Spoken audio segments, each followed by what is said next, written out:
안녕하십니까. 먼저 이렇게 발표할 기회를 주신 학과 교수님과 그리고 발표에 초청해 주신 김동환 교수님께 감사드립니다. 저는 한경대학교에 있는 임선영이라고 합니다. 제가 오늘 발표드릴 내용은 원해작물에서 안토시아닌 생합성에 관련된 트랜스크립션 팩타에 대한 이야기를 하고자 합니다. 이야기에 앞서서 제가 먼저 안토시아닌에 의해서 새롭게 개발된 작물의 예들을 가져왔습니다. 그림은 파란색 카네이션의 그림이에요. 이 파란색 카네이션은 안토시아닌 대사공학을 통해서 기존에 없던 파란 색깔의 카네이션이 개발이 되었습니다. 또한 저희가 잘 알고 있다시피 장미의 경우에는 기존의 교배 육종을 통해서 파란 색깔의 장미를 개발할 수가 없었는데 이런 장미에서의 안토시아닌 생합성 기작을 활용해서 대사공학을 통해서 그림과 같은 파란색 장미가 개발되었고 역시 파란색 국화 역시 이러한 연구를 통하여서 개발이 되었습니다. 2017년도에 빨간색 안개꽃 역시도 개발이 되었는데요. 안토시아닌 생합성과 관련된 전사인자를 활용함으로써 꽃에 빨간색이 직접적으로 축적되는 안개꽃이 개발되었습니다. 이러한 예들은 실제로 육종을 통해서 여러 가지 교배 육종을 통해서는 연구가 되지 않았던 것들을 실제적으로 식물체가 생성하는 안토시아닌 생합성 기작을 활용하여 개발된 예라고 할 수 있겠습니다. 이러한 안토시아닌은 식물체에서 다양하게 있는 것으로 알려져 있고 식물체에서 다양한 기능을 수행하는 것으로 알려지고 있습니다. 일단 먼저 안토시아닌 여러분들 많이 아시겠지만 꽃잎에서 다양한 색깔을 나타냅니다. 오렌지, 레드, 퍼플, 블루의 색깔을 나타내고 있고요. 특히나 꽃을 소비하는 많은 소비자들에게 심미적인 만족감을 주는 것으로 알려지고 있습니다. 또한 이런 안토시아닌은 꽃잎의 색소가 축적됨으로써 다양한 수분 매개자를 끌어들이는 역할을 하고 있습니다. 사진에 보시게 되면 페추니아 종에 따라서 꽃잎에 이렇게 빨간색을 축적하는 개체의 경우에는 벌이 와서 수정을 돕는 반면 꽃잎에 색소를 축적하지 않은 종의 경우에는 새가 와서 수정을 돕는 것으로 보고되고 있습니다. 또한 딸기 그리고 사과 같은 과실 같은 경우에 과실에도 안토시아닌이 축적이 되죠. 그렇기 때문에 그 과실을 먹는 동물들이 그런 색소에 축적이 된 과실들을 더 많이 선호하게 되고 그 결과 그 종자가 그 심겨진 식물에 있는 장소보다 더 먼 거리까지 이동하는 것을 가능하게 하는 것을 돕는 것으로 알려지고 있습니다. 또한 이러한 안토시아닌과 같은 물질들은 여러 가지 환경 스트레스 조건에서 식물체를 보호하는 역할을 하는 것으로 알려지고 있습니다. 드라우트, 콜드, 칠링, 히트와 같은 조건에서 식물체를 보호하고 있고요. 이제 그림에서 보는 바와 같이 이런 뮤탄트 식물체들은 굉장히 많이 드라우트와 칠링과 같은 조건에서 식물체가 죽는 반면 이런 플라보노이드계 물질들을 생산하는 식물체 같은 경우가 그러한 조건에서 서바이벌률이 높아지는 것으로 확인되고 있습니다. 또한 UV와 자외선과 같은 광 스트레스 조건에서도 식물체를 보호하는 역할을 하는 것으로 수행되어지고 있습니다. 그리고 또한 여러 가지 연구를 통해서 이러한 플라보노이드 그리고 안토시아닌 물질들이 식물체 내에서 활성산소를 제거하는 효과가 뛰어나다는 것으로 보고되고 있습니다.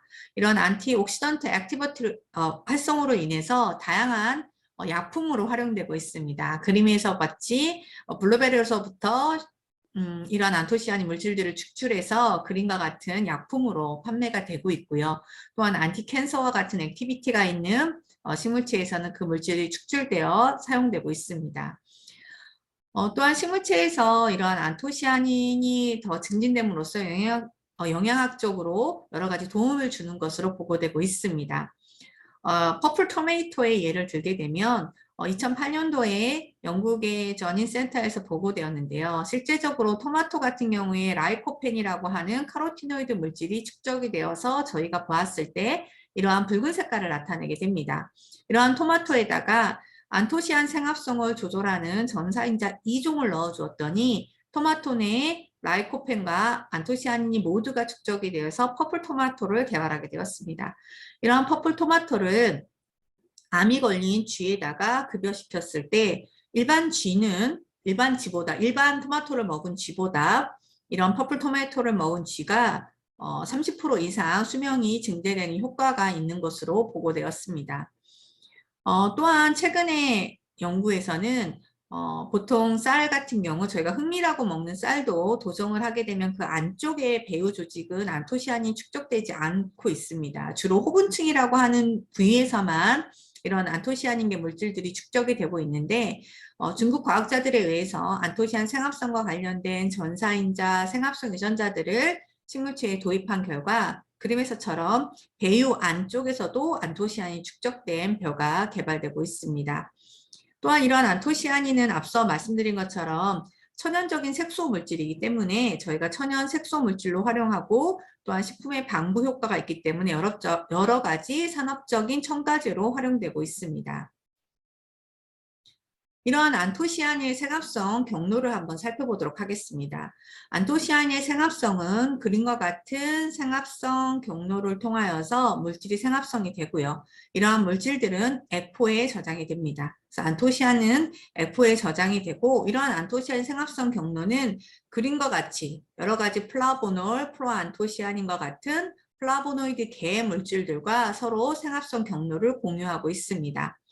이러한 안토시아닌은 밉 그리고 베이직 헬릭스루팔릭스 WDR이라고 하는 단백질 복합체를 형성하여서 안토시아닌과 프로안토시아닌 생합성을 조절하는 것으로 보고되고 있습니다. 저는 오늘 발표에서 앞서서 말씀드린 안토시안 생합성을 조절하는 밉과 베이직 헬릭스루팔릭스의 결과를 말씀드리고자 합니다.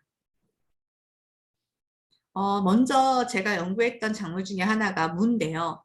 무는 저희가 일반적으로 아는 마트에서 흔히 보는 게 그림과 같이 뿌리에 색소가 축적되지 않는 하얀색 무를 많이 보게 됩니다. 그리고 경우에 따라서 이렇게 금피에서 색깔이 축적되거나 또 금피와 근육에서 모두 다 색깔이 축적되는 빨간 무, 보라무를 보게 되는데 이러한 무의 색깔을 나타내는 기작이 어떻게 되는지에 대한 연구를 수행하였습니다. 그래서 먼저 이런 금피와 근육에서 각각 물질을 추출하여 어떤 물질이 축적되어서 이렇게 색깔이 달라지는지를 확인해 보았습니다. 그 결과 보시게 되면 하얀 무 같은 경우 금피에서는 안토시아닌 색소가 축적되지 않는 반면 빨간 무의 금피에서는 색소의 물질이 크게 증가되는 것을 알 수가 있었고 이것들은 안토시아닌을 확인할 수가 있었습니다. 마찬가지로 근육에서 저희가 물질을 축적했을 때 이 R2R3 개체에서는 근육에서 안토시아닌이 축적돼서 색깔을 나타내는 것을 확인할 수가 있었습니다. 저희는 이러한 색깔과 관련된 그 유전자들의 발현과 뿐만 아니라 전사인자들의 발현을 근육과 금피에서 확인해 보았습니다. 그 결과 하얀색을 나타내는 개체들 그리고 빨간색을 나타내는 개체들에서 각각 RNA를 뽑아서 유전자 발현 분석을 수행해 본 결과 빨간색의 금피를 가진 애에서는 RS-미번이라고 하는 유전자 그리고 근육에서도 RS-미번의 발현이 높게 나타나는 것을 확인할 수가 있었습니다. 마찬가지로 빨간색 개체에서는 금피와 근육에서 RSTTA의 발현이 높게 나타나는 것을 확인할 수가 있었습니다. 하지만 MBW 컴플렉스에서 WDR 단백질에 해당하는 RSTT 지원의 경우에는 하얀색 무나 빨간 무 모두 다 동일하게 발현되는 것을 확인할 수가 있었습니다. 그래서 저희는 RS-미번과 RSTT8이 아마도 빨간색의 색소 생합성에 영향을 할 거라고 생각을 하고 이들 유전자들을 클로닝하여 실험을 수행하였습니다. 먼저 RS-미번 유전자를 클로닝해서 분석해 본 결과 RS-미번, 저희가 여기서 풀이라고 명명했던 것은 빨간무 유래의 RS-미번입니다. 그림과 같이 3개의 엑손으로 구성이 되어 있고 엠말단의 R2, R3 도메인이 잘 보존되어 있는 것을 확인할 수가 있었습니다. 하지만 하얀색 무 유래에서의 RS-미번을 클로닝하여 염기서열을 분석한 결과 그림에서처럼 첫 번째 엑손의 끝부분에 4개의 염기가 삽입되어 있는 것을 확인할 수가 있었고 이 4개의 염기의 삽입에 의해서 조기 종결 코돈이 나타나는 것을 확인할 수가 있었습니다. 저희는 이렇게 예상되는 단백질을 가지고 멀티플 얼라이먼트 어널리시스를 수행해 본 결과 RS-미번의 풀과 RS-미번 숏을 서로 비교해 봤을 때 RS-미번 숏의 경우에 보통 R2, R3 밉 같은 경우에는 엠말단의 R2 도메인, R3 도메인이 매우 보존되어 있습니다. 하지만 이 숏펌의 경우에는 조기 종결에 의해서 R2 도메인의 일부분만을 가지고 있는 것을 확인할 수가 있었고, 빨간모 유래의 RS-미번 풀의 경우에는 R2 도메인과 R3 도메인이 모두 다 잘 보존되어 있는 것들을 확인할 수가 있었습니다. 실제로 염기서열 분석을 했을 때 이 RSTT8이라고 하는 애들은 하얀색 무랑 빨간 무랑 동일한 서열을 가지고 있었기 때문에 저희가 이 립1이 중요한 역할을 할 거라고 생각을 했기 때문에 RS-미번 풀과 RS-미번 숏을 각각의 도메인별로 나눠서 이런 두 단백질이 서로 인터랙션을 어떻게 하는지를 알아보기 위한 ES2 하이브리드 어널리시스를 수행하였습니다. RS-미번 풀 같은 경우에 N말단의 R2, R3 도메인을 가졌기 때문에 R2 도메인만 가진 컨스트럭트, R3 도메인만 가진 컨스트럭트, 그리고 R2와 R3 모두를 가지고 있는 컨스트럭트와 C말단만 가지고 있는 컨스트럭트, 그리고 RS-미번 숏의 경우에는 R2 도메인의 일부분을 가지고 있었기 때문에 이러한 운반체들과 RS-미번의 각각의 도메인별로 미르 도메인과 WD 도메인, 베이지 캘리스 도메인, 그리고 HD-like 도메인을 이용한 컨스트럭트를 제작하여 ES2 하이브리드 어널리시스를 수행하였습니다. 그 결과 보시게 되면 RSTT8과 RS-미번 풀을 분석해 본 결과 RSTT8과 RS-미번 풀은 서로 상호작용하는 것을 확인할 수가 있었고, 좀 더 도메인별로 살펴보게 되면 R3 도메인을 가지고 있는 영역에서 모든 단백질들이 서로 인터랙션을 하는데, 특히나 미르 도메인 영역과 서로 인터랙션을 하는 것을 확인할 수가 있었습니다. 이러한 결과를 보게 되면 이 RS-미번의 R3 도메인 그리고 미르 도메인이 두 단백질의 인터랙션에 매우 중요한 도메인인 것을 확인할 수가 있었습니다. 이에 반해서 RS-미번 숏은 RSTT8과 서로 상호작용하지 않는 것을 ES2 하이브리드 결과를 통해서 확인할 수가 있었습니다. 실제로 우리가 RS-미번이라는 단백질이 첫 번째 엑손의 네 베이스 페어 인서션에 의해 가지고 조기 종결이 일어난다고 예상을 했기 때문에 실제로 식물 체내에서 그러한 역할을 하는지 알아보기 위해서 RS-미번의 지노믹 DNA를 뽑은 것들을 이용해서 식물 발현 운반체를 만들고 cDNA를 가지고 식물 발현 운반체를 만들어서 무의 코틸레돈에다가 아그로 인필트레이션 어널리시스를 수행하였습니다.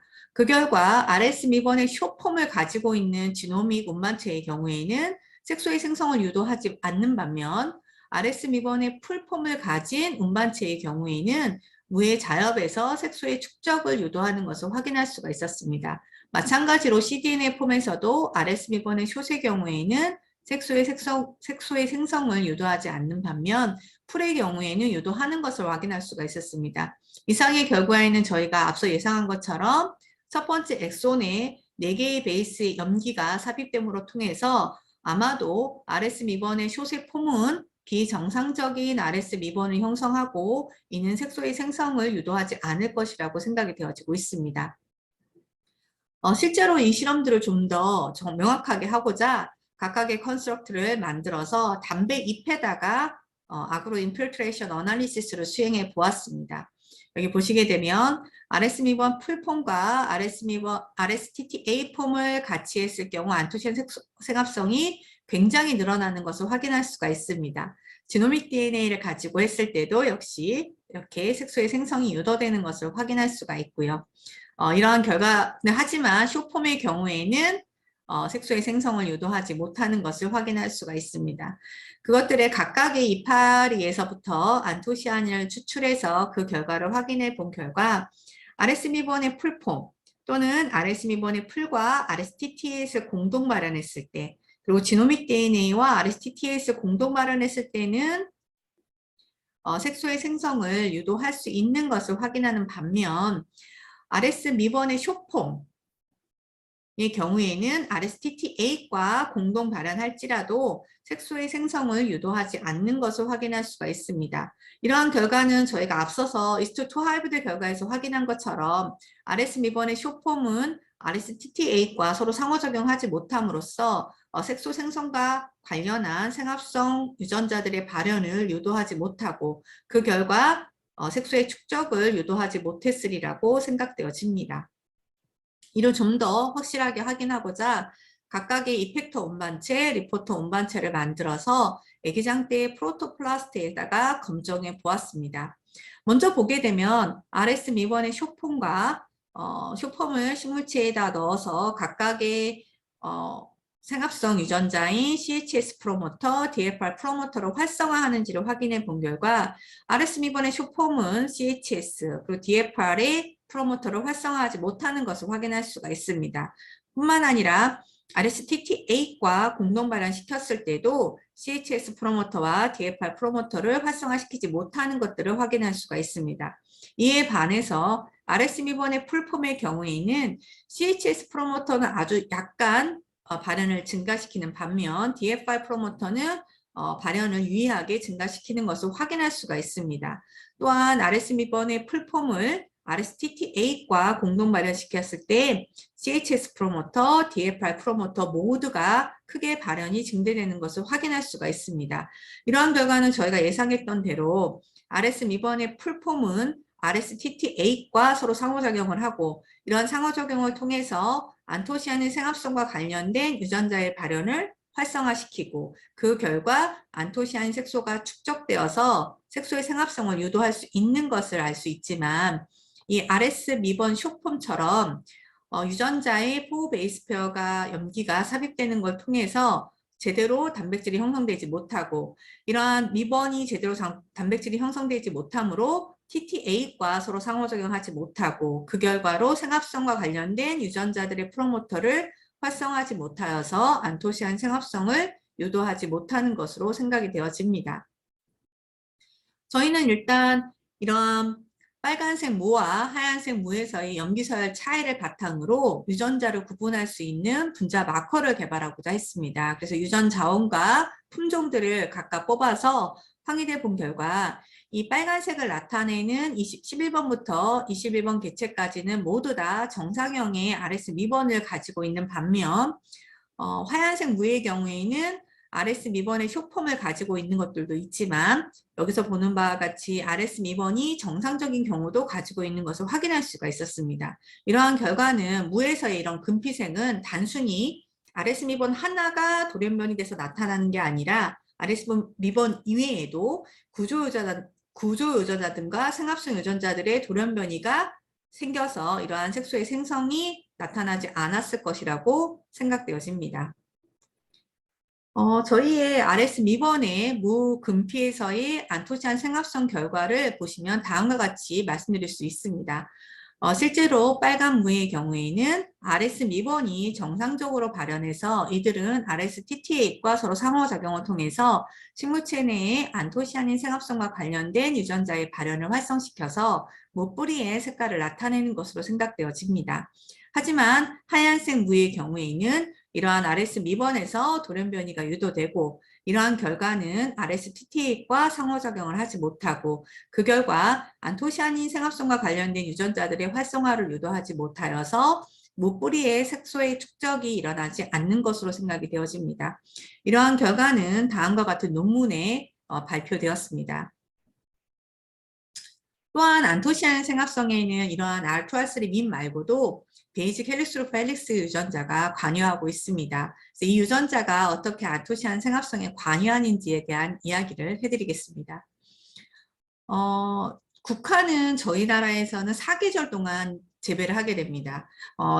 봄, 여름, 가을, 겨울에 재배한다는 얘기는 결국에는 여름에 고온기 그리고 겨울에 저온기를 만나게 되는데요. 특히나 저온 같은 경우에 이제 국화는 온실과 비닐하우스에서 재배가 되는데 이때 저온기에 급격한 온도의 감소, 떨어지는 거에 의해서 국화의 꽃색에서 이렇게 하얀색 국화가 꽃잎에서 색소의 축적이 일어나서 꽃색 품질이 퇴화되는 경우가 많이 보고되고 있습니다.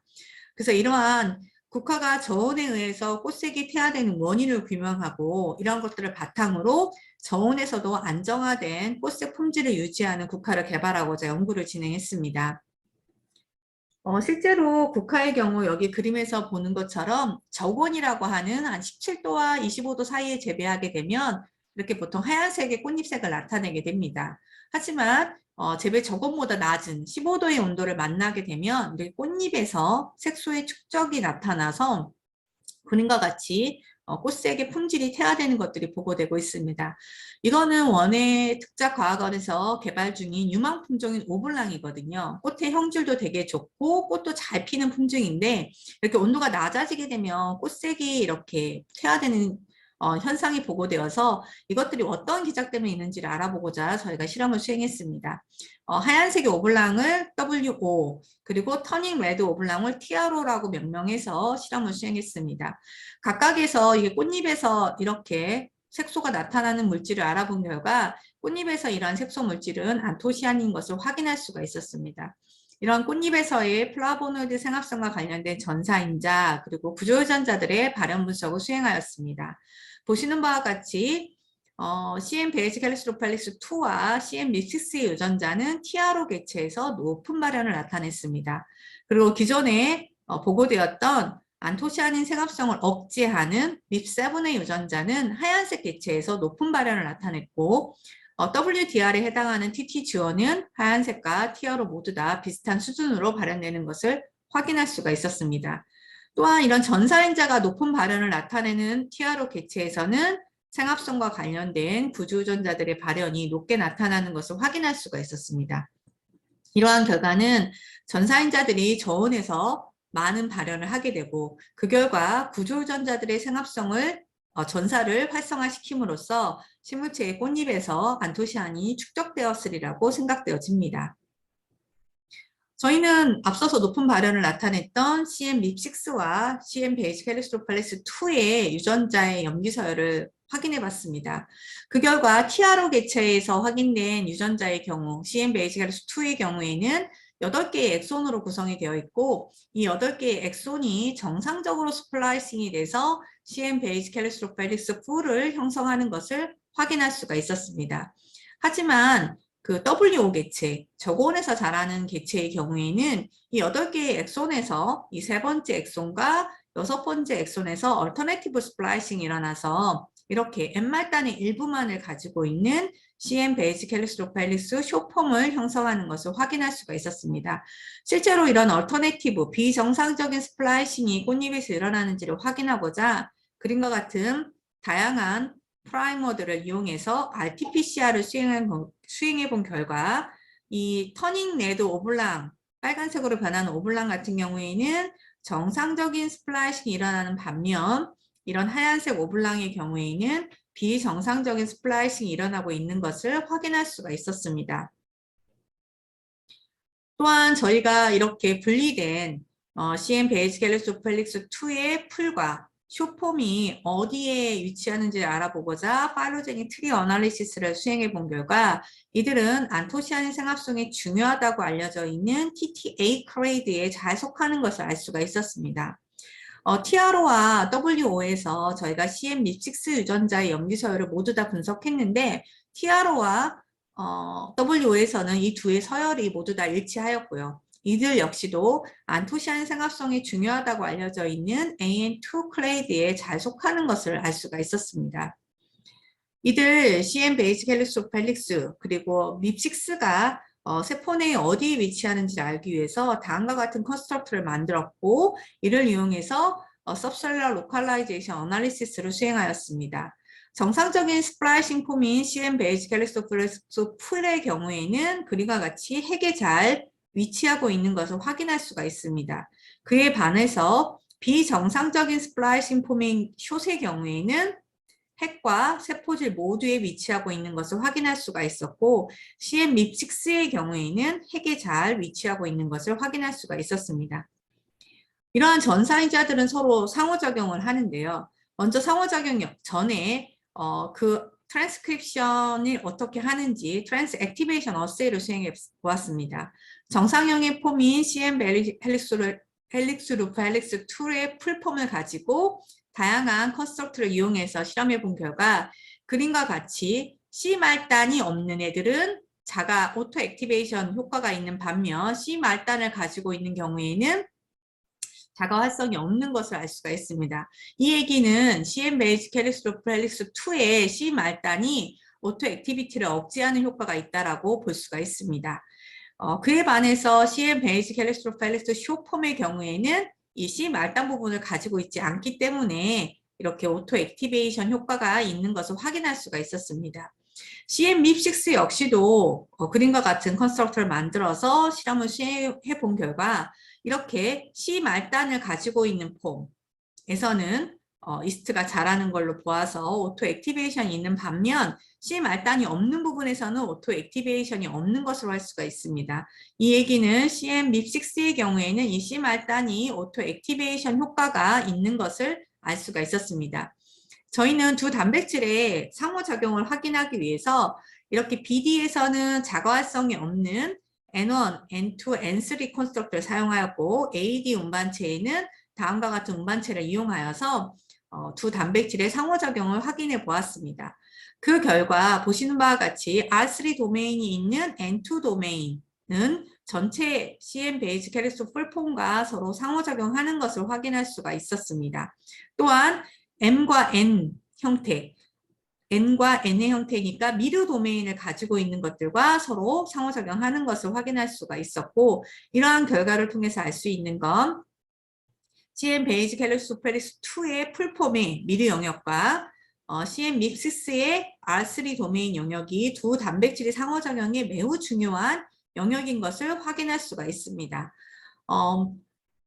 CM 베이지 캘릭스 페릭스 2의 쇼폼은 미르의 일부분의 영역을 가지고 있습니다. 하지만 CM 믹시스와 서로 상호작용을 하지 않는 것으로 보아 두 단백질의 서로의 상호작용을 위해서는 미르 영역이 온전하게 포함되는 것이 필요하다는 것을 알 수가 있었습니다. 마찬가지로 두 단백질이 정말로 생합성과 관련된 구조유전자들의 활성을 조절하는지 알아보고자 다음과 같은 컨스트럭트를 제작해서 실험을 수행하였습니다. 그림에서처럼 CM 베이지 캘릭스 2의 풀폼, 그러니까 정상적인 스플라이싱 형태일지라도 단독으로는 CHS 프로모터라든가 DFR 프로모터를 활성화하지 못합니다. 쇼폼도 마찬가지고 CM-MIP6도 마찬가지 효과를 나타내는데 정상형의 베이지 캘릭스 페릭스 2 폼과 CM-MIP6를 공동 마련했을 때는 CHS 프로모터와 DFR 프로모터를 크게 활성화시키는 것을 확인할 수가 있습니다. 하지만 비정상형의 폼의 경우에는 CM-MIP6와 공동 발현을 하여도 프로모터를 활성화하지 못하는 것을 확인할 수가 있습니다. 이러한 결과는 두 단백질이 앞서서 봤던 이스트2 하이브리드 결과에서처럼 서로 상호작용을 하지 못하므로 안토시아닌 생합성과 관련된 구조유전자들의 프로모터를 활성화하지 못하고 그 결과 유전자의 발현이 유도되지 못하면서 식물체 내에서의 색소의 생성을 유도하지 않는 것으로 생각이 되어집니다. 마찬가지로 담배에다가 저희가 인필트레이션 어세이를 수행했을 때도 마찬가지로 정상형의 스플라이싱 폼과 CM-MIP6가 공동으로 발현되었을 때만 색소의 생성을 눈으로 확인할 수 있고 실제로 안토시아닌을 추출했을 때도 안토시아닌이 생성되는 것을 확인할 수가 있습니다. 각각의 잎 조직에서 RNA를 뽑아서 전사 활성을 분석했을 때도 마찬가지로 이러한 CM 베이지 캘릭스 펠리스 풀폼과 MIP6가 공동 발현된 조직에서 CHS, F3H, F3'H, DFR, ANS, UFGT 등의 발현이 높아짐에 따라서 담배 잎의 색소의 축적이 일어나는 것을 확인할 수가 있었습니다.